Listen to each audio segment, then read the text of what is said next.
very fortunate. We're on the same touring schedule for the program right, at the which casino. which is close by, so that there's no basically it's all complementary to each other, So and the trolley service is. We have a connector, trolley service that runs between the both, so it's worked out really well. And where does this go? Where do you see the city in 5 years in terms of everything that we touched on, in terms of the apartment demand, in terms of entertainment, the Mohawk Harbor, technology? Does it level off? Does no, I think we keep getting closer to New York. We have a new $23 million train station getting built. The service and the connectivity, the high-speed rail corridor connectivity to New York. And we get more and more companies that, what we're seeing is more and more companies that want to cluster in the downtown area. A lot of activity in the tech sector. People want to be here, and we see, that the area continuing to thrive and develop. We have great momentum right now. We made 92 economic development announcements last year. Wow. 92. Wow. Just for Schenectady? Schenectady County. Schenectady County. So we're announcing an investment of one size or another. You look at our website, SchenectadyMetroplex.org, and you'll see we're putting out something, large, small, small tech company moving in, opening up, a building getting fixed, a company expanding, just about more than once a week we're putting out an announcement. So, and just to kind of look at the other side of it, what would you say is the biggest headwind that Schenectady faces, in terms of achieving that vision? We have capital. We have strong employers. We've had low unemployment for a long time. I think one of the things is really, all of our employers are really competing for people now. I think that we need to continue to bring more people into the market. I think, you're in a full employment scenario now, and people are, starting to scramble for workers. Yeah. So I think that's our biggest challenge, and that's why you need and attract. What you used to need to attract the tech employers was really nice suburban tract housing with, and now it is, that model's completely turned on its head. You need a really funky downtown with a lot of interesting things to do. Gym, theater, bars, nightlife, right, interspersed with very interesting tech-looking, tech space. All right, cool. Well, I told you we would try to keep it efficient on the timing. Before we see if any of the guys on the call or folks on the call have any questions, I'll throw one question out we've got a number of folks that were not able to make the call, which is why we're recording it. So I'll throw a question out, and then if anybody else has a question, you just have to hit *6 on your phone there and throw your question out. So the question that somebody had given me this morning, wanted me to ask, was, this individual hears about Schenectady and upstate in general it's driven by public dollars, public investment. They mentioned the Startup New York as one option available to businesses, and it's supposed to be an economic driver. The question is, how much of an impact, and let's talk about the Albany, Schenectady, Troy MSA, how much of an impact does public money have? And then the follow-up is, if Governor Cuomo decided that he's not such a big fan of upstate New York anymore and decided he was going to kill this program or other programs like it, what kind of an impact would that have on upstate this MSA? We compete for, every state has a lot of economic development programs now, very aggressive. Everybody is in the economic development business, and we're fortunate that we have our own funding stream from the sales tax. When there are state dollars available, we compete for them. We've also been very successful in competing for federal dollars. We like the Startup New York program. It was a bold effort by the state saying, you move your business here, you're a young startup company, and you work with a local university, you get 10 years no taxes. There's no really public money in it. It's basically they zero out your corporate tax, and they zero out the personal income tax for your employees. So it's really not grant money. It's an exemption from taxes. Yeah. We're pretty excited about the opportunity zone that was in the federal tax bill that passed in Washington late last year. Our downtown is in an eligible census tract. We're hoping the governor designates our downtown as one of these opportunity zones.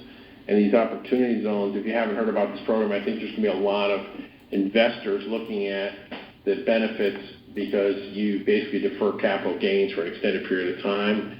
And then at a certain level, the gain is reduced, the tax on the gain is reduced. So we're excited about that program.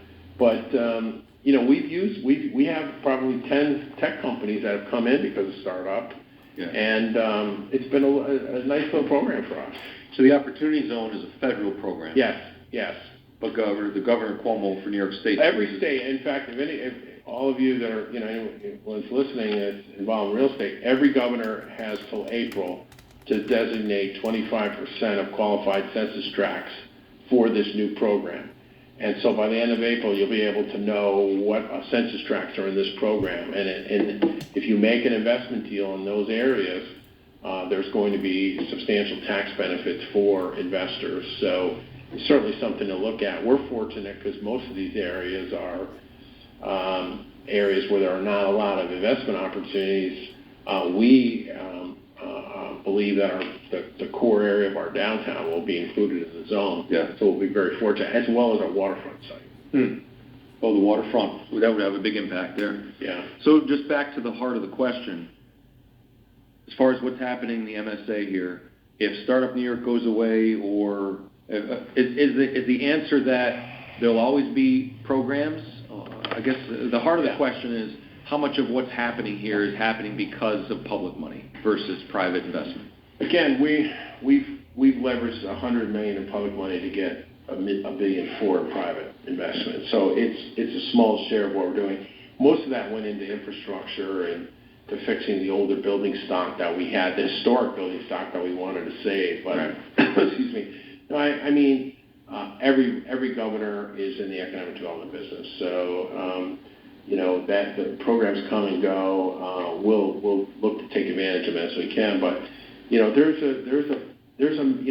is a major tech sector outside the big 5 or 10 metros. Yeah. That's the message.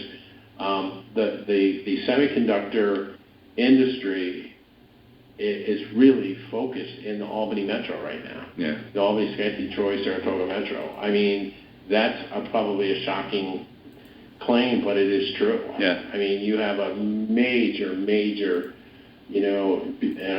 investment here. We have, a strong tech sector in this area, and I think as people get priced out of the tier 1 markets, in Jersey and Westchester, Long Island, it's not possible to find and hire people and anything close.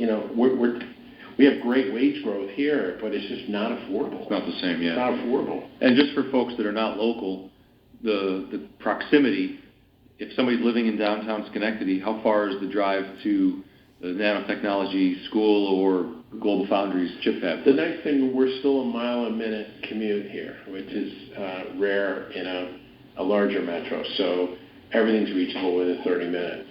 Yeah. So, we have people who are professors at RPI or our state university, or who work as leaders in government at the state capitol, and people commute, a mile a minute, and so they're all over the region. And, it's very analogous to, as I said, I'm repeating myself, I apologize, to a Columbus, where there's a mix of tech, government, and academics, and that's the mix you want. That's the mix that gives you stability even in a down national economy. That's important. You have a large a nice mix of industries and government. So great. All right. Well, let's see if there's anybody listening that has a question. If you do, just hit *6. It should unmute the line, throw it out. And if nobody has any questions, then we'll... I have a question, if I may. I actually have 2 questions, Ray, and thank you very much for this presentation. It's much appreciated. The first question has to do with, you talk about Albany, Schenectady, Troy as if it's one market. And I was just wondering, and I accept that as a general commentary, but I was wondering if you could comment particularly on residential living, if there are differences in the economics of downtown living between Albany, Troy, and Schenectady, or are they truly sort of in an identical situation? And my second question is, you made clear that young people, young tech workers in particular, want to live downtown and not looking to live in the suburbs. But I would assume, maybe incorrectly, that someone who's 45 or 50 years old with a couple of children is living in the suburbs or once moved to the suburbs when they come up here. And I don't know if you have any stats, any percentages or statistics about percentage of new people coming in who live downtown versus in the suburbs. That's my question. Yeah, I mean, I left one out. It's Albany, Schenectady, Troy, Saratoga. You know, and Saratoga, of course, has a tremendous. I think the residential, condo, townhouse, downtown apartment there is a little bit more expensive than the rest of the market, but the rest of the market is pretty much the same.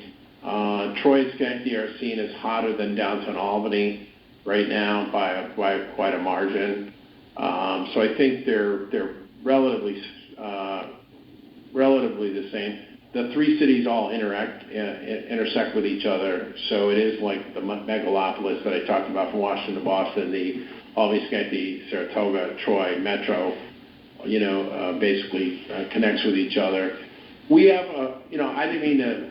I think you're right. I mean, there's still the suburban, and what we're seeing in that market is people not satisfied with a quarter-acre, half-acre suburban tract. The folks who become successful and they get a little older, there's an opportunity in this market of people who will go to some of our suburban communities and build, get a 10 or 20 acre or 30 acre or 100 acres. We could go out a little way and get a nice, get a bigger spread, if you will.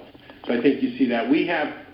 There's a suburb that's most connected to downtown is a suburb called Niskayuna, New York. It is arguably probably the most prosperous suburb in upstate New York, north of Westchester. The school in the town the high school is on par with any high school in the state, including Bronx Science and the top tech schools. So we have a very good suburban lifestyle if people want it, but it's just what we're seeing with the younger workers. That's not what they want. They just don't want that anymore. But they want urban apartments. So I'd say there's different character, right? Troy is very brownstone-y, one-way, tree-lined, thin streets, and Schenectady's newer feel, at least.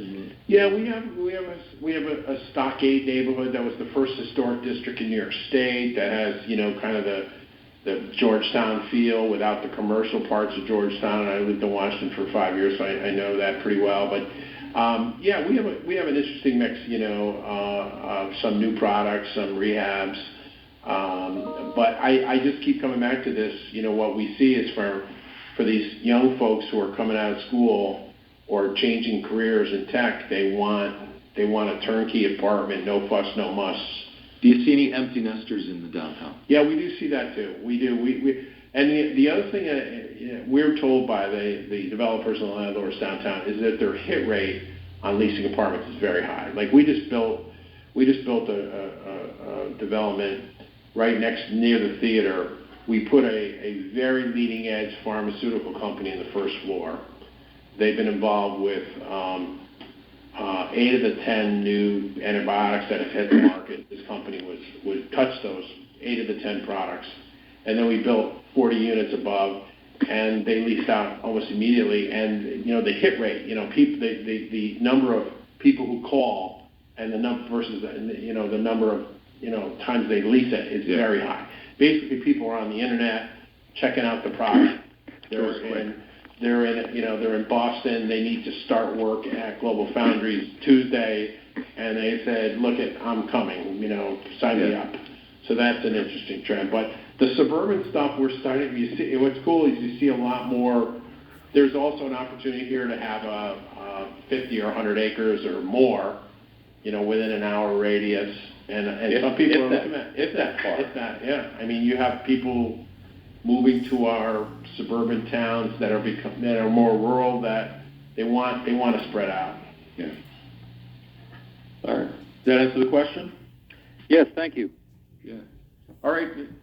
See if there's anybody else want to throw a question out. Yes, Seth, John Friedman here. Ray, thank you. John. This has been very, very informative. Interesting to learn more about Startup New York. How about Restore New York? What do you see? I know there's been a ton of past investment there. Anything you can talk about volume of that for the future? You mean the Restore New York program? Correct. And in Schenectady, how?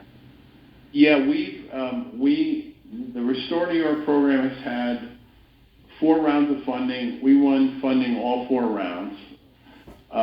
The 5th round is going to be announced any day, and we expect to win. When you say win, who are you competing against? All the communities in the state. Every community in the state competes for it. Yeah. How many winners are there?